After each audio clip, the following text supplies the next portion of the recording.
Akibat sakit hati yang berujung dendam, Suprapto 53 tahun tega menghabisi nyawa anak kandungnya sendiri, Desi Lailatul Khairiyah 20 tahun.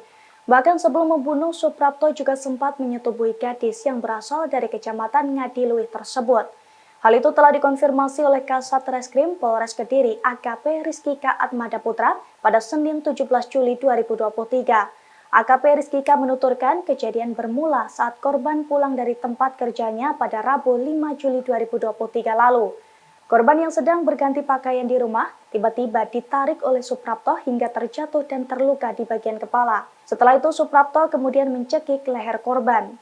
Saat korban pingsan, pelaku membawa korban ke kamar mandi. Di sanalah ia melancarkan aksi bejatnya. Pelaku dengan tega menyetubuhi anak kandungnya sendiri.